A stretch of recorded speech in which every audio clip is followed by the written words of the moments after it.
teman-teman, Assalamualaikum warahmatullahi wabarakatuh. Berjumpa lagi bersama saya Siti Fatima Agustini di channel Kids Learning Indonesia. Di video kali ini kita akan belajar materi IPA, yaitu tentang faktor-faktor penyebab gangguan pernafasan dan penyakit yang menyerang alat pernafasan manusia. Bagi teman-teman yang baru bergabung di channel YouTube kami, silakan klik tombol subscribe dan jangan lupa aktifkan tombol loncengnya agar teman-teman dapat memperoleh informasi terupdate dari channel YouTube kami. Terima kasih. Nah, teman-teman, tujuan dari pembelajaran kali ini yaitu teman-teman mampu memahami berbagai faktor penyebab gangguan pernafasan. Kemudian, teman-teman mampu mengetahui nama penyakit, penyebab, gejala, dan cara mengatasi penyakit yang menyerang alat pernafasan manusia, serta teman-teman mampu mengaplikasikan cara menjaga kesehatan alat pernafasan dalam kehidupan sehari-hari. Oke teman-teman, sekarang kita masuk ke pembahasan yang pertama. Di pembahasan kali ini, teman-teman akan mengetahui faktor-faktor apa saja yang menyebabkan gangguan pernafasan. Tapi di sini saya mau bertanya, pasti ada sebagian teman-teman yang sudah mengetahui apa saja sih faktor-faktor penyebab gangguan pernafasan? Betul? Tapi berhubung masih ada teman kita yang lain yang belum mengetahui apa saja faktor-faktor penyebab gangguan pernafasan, maka dari itu kita akan bahas di sini bersama-sama. Yang pertama ada faktor fisik. Teman-teman, adanya kelainan pada organ pernafasan dapat menyebabkan gangguan pernafasan. Misalnya, pada bayi yang terlahir dini atau prematur, organ pernafasannya mungkin belum sempurna sehingga memerlukan alat bantu pernafasan. Faktor yang kedua yaitu faktor penyakit. Teman-teman, banyak penyakit yang menyebabkan gangguan pada pernafasan, misalnya influenza, asma, bronkitis, emfisema, dan kanker paru-paru. Selanjutnya, faktor yang ketiga yaitu faktor lingkungan. Teman-teman, kita bernafas untuk menghirup oksigen. Lingkungan kotor, asap kendaraan, asap pabrik, dan asap rokok yang mencemari udara dapat mengganggu pernafasan kita.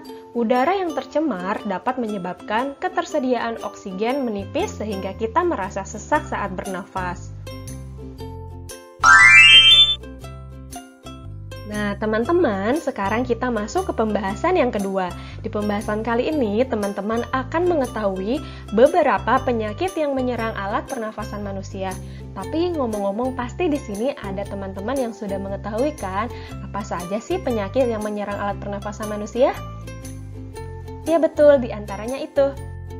Hubung masih ada teman-teman kita yang belum mengetahui, maka dari itu akan kita sampaikan kembali agar kita semua dapat mengetahui dan memahami apa saja sih penyakit yang menyerang alat pernafasan manusia. Yang pertama ada influenza atau flu. Influenza atau flu adalah penyakit menular yang disebabkan oleh virus influenza. Nah, teman-teman, gejala dari penyakit ini yaitu demam tinggi, pilek, sakit tenggorokan, otot nyeri, sakit kepala, batuk, dan mudah merasa lelah. Gejala ini muncul 2 hari setelah terserang virus. Nah, teman-teman, penyakit ini dapat menyebar melalui udara, yaitu pada saat penderita batuk atau bersin. Lalu, bagaimana sih cara mengatasi penyakit ini? Nah, yang pertama, teman-teman harus banyak istirahat, minum banyak air, menghindari penggunaan alkohol dan merokok, dan jika perlu, teman-teman harus minum paracetamol sesuai dosis untuk meredakan demam dan nyeri otot yang disebabkan oleh flu ini. Selanjutnya, penyakit yang menyerang alat pernafasan yang kedua yaitu asma. Asma adalah penyakit pada sistem pernafasan yang menyebabkan sesak nafas yang ditandai dengan adanya gangguan pada selaput pipa udara atau penyempitan saluran pernafasan. Nah, penyebab utama penyakit ini bisa beragam, diantaranya bisa disebabkan oleh alergi, kebiasaan merokok, udara terlalu dingin atau udara terlalu lembab, dan rasa sensitif terhadap debu. Nah, teman-teman, gejala dari penyakit ini ada 2 gejala. Yang pertama, gejala awal biasanya ditandai dengan batuk, terutama pada malam atau dini hari, kemudian sesak nafas, nafas berbunyi yang terdengar jika pasien mengembuskan nafasnya, rasa berat di dada, dan dahak sulit keluar. Kemudian, gejala kedua yaitu gejala berat.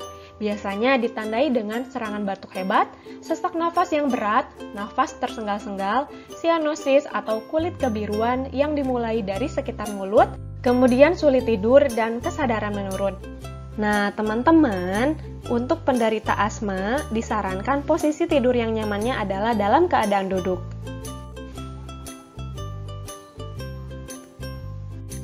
Cara mengatasi penyakit ini, yang pertama, pada saat penderita asma penyakitnya kambuh, yaitu dengan cara memberikan obat semprot atau obat suntik yang mengandung epinefrin atau isoproterenol. Nah, jika tidak ada obat tersebut, dapat juga diberikan minuman hangat dan menghirup uap air panas.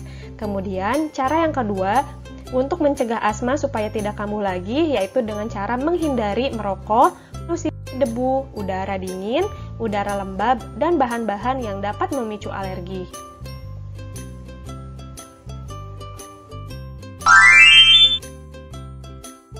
Teman-teman, selanjutnya penyakit yang menyerang alat pernapasan manusia yang ketiga yaitu pneumonia atau paru-paru basah.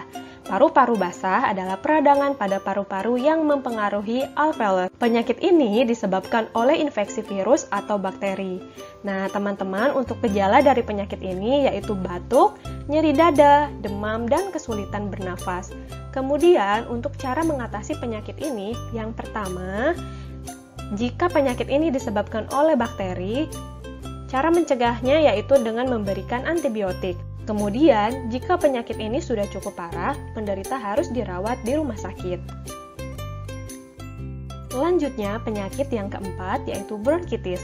Bronkitis adalah peradangan pada membran mukosan dan bronkus. Bronkitis dapat dibagi menjadi dua, yaitu bronkitis akut dan bronkitis kronis.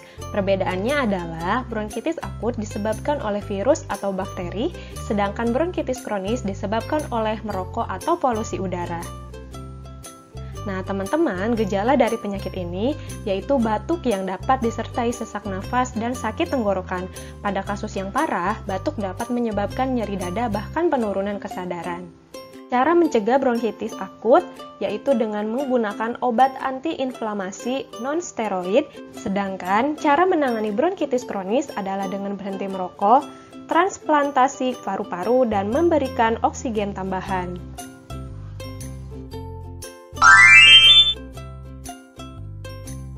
Penyakit yang berikutnya adalah tonsilitis atau radang amandel. Tonsilitis adalah kondisi di mana amandel mengalami peradangan atau inflamasi. Meski umumnya dialami oleh anak-anak usia 3-7 tahun, radang amandel juga dapat terjadi pada orang dewasa. Nah, penyebab radang amandel ini yang paling sering adalah infeksi virus. Selain infeksi virus, radang amandel juga dapat disebabkan oleh infeksi bakteri. Nah, teman-teman, berikut adalah gejala dari penyakit tonsilitis. Radang amandel ditandai dengan membengkaknya amandel dan muncul rasa sakit di tenggorokan. Selain itu, radang amandel juga dapat menimbulkan gejala lain seperti suara serak, demam, bau mulut, batuk, dan sakit kepala. Berdasarkan lama gejala yang dirasakan, tonsilitis ini bisa dibedakan menjadi dua, yaitu tonsilitis akut dan tonsilitis kronis. Lalu berikut adalah cara mengatasi penyakit tersebut, yaitu penanganannya dapat dilakukan dengan operasi, pemberian obat, atau cukup dengan perawatan rumah. Dokter akan menentukan metode penanganan yang sesuai dengan hasil pemeriksaan kondisi pasien. Selanjutnya, penyakit pernafasan yang keenam adalah tuberkulosis atau TBC. TBC adalah penyakit yang disebabkan oleh bakteri Mycobacterium tuberculosis. Nah, teman-teman, gejala dari penyakit ini pada umumnya menyerang paru-paru sehingga pada bagian dalam alveolus terdapat bintil-bintil yang menyebabkan proses difusi oksigen menjadi terganggu.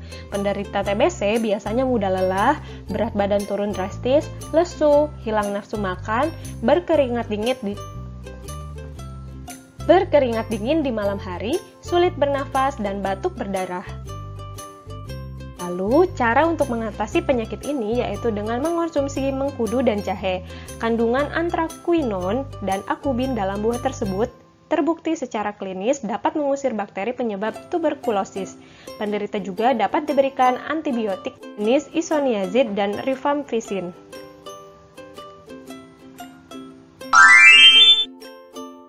Penyakit yang menyerang alat pernapasan manusia selanjutnya yaitu sinusitis. Sinusitis adalah peradangan pada bagian atas rongga hidung yang disebut sinus paranasalis. Sinusitis dapat disebabkan oleh infeksi bakteri, virus, alergi, atau kerusakan pada sistem imun. Nah, teman-teman, gejala dari penyakit ini yaitu nyeri wajah yang memburuk saat menunduk, terdapat cairan kental kuning kehijauan dari hidung atau belakang tenggorokan, hidung mampet menyebabkan kesulitan bernafas, tekanan pada telinga, sakit kepala, batuk, bau nafas tidak sedap, kelelahan, dan demam. Cara mengatasi penyakit ini yaitu dengan istirahat yang cukup, minum air yang cukup, menghirup uap hangat, dan mandi air panas. Penggunaan antibiotik tidak dianjurkan karena sebagian besar penyakit sinusitis disebabkan oleh virus dan dapat dihilangkan dengan sendirinya dalam waktu 10 hari. Antibiotik hanya boleh diberikan jika sinusitis berlanjut selama lebih dari 10 hari. Nah, tadi teman-teman sudah mengetahui beberapa penyakit yang menyerang alat pernafasan manusia. Selanjutnya, teman-teman akan mengetahui bagaimana cara menjaga kesehatan alat pernafasan manusia agar terhindar dari penyakit yang tadi sudah kita jelaskan ya. Yang pertama, harus mengonsumsi makanan bergizi. Yang kedua, minum banyak air putih. Yang ketiga, olahraga teratur. Yang keempat, menjaga kebersihan lingkungan. Yang kelima, gunakan masker untuk menghindari paparan polusi. Yang keenam, rajin mencuci tangan. Yang ketujuh, tidak merokok. Dan yang kedelapan, mendapatkan vaksin. Nah, teman-teman, kesimpulan dari pembelajaran kita kali ini yaitu gangguan pada pernafasan dapat disebabkan oleh beberapa faktor, yaitu faktor fisik, faktor penyakit, dan faktor lingkungan. Beberapa penyakit yang menyerang alat pernafasan manusia diantaranya adalah influenza, asma, bronkitis, TBC, pneumonia, tonsilitis, sinusitis, dan lain-lain. Dan cara menjaga kesehatan alat pernafasan yaitu dengan pola hidup sehat, mengkonsumsi makanan bergizi, minum banyak air putih, olahraga teratur, menjaga lingkungan tetap bersih, tidak merokok, dan menghindari paparan polusi dengan cara memakai masker, mencuci tangan, dan lain sebagainya. Oke teman-teman, cukup sekian pembahasan materi dari saya. Mudah-mudahan bisa bermanfaat bagi semua. Yuk berbagi ilmu baru dengan cara kalian share video ini ke media sosial yang kalian inginkan ya. Dan support channel kami dengan cara like, komen, share, dan subscribe channel kami. Jangan lupa juga aktifkan tombol loncengnya agar teman-teman dapat memperoleh informasi terupdate dari channel YouTube kami. Akhir kata, saya ucapkan terima kasih. Wassalamualaikum warahmatullahi wabarakatuh.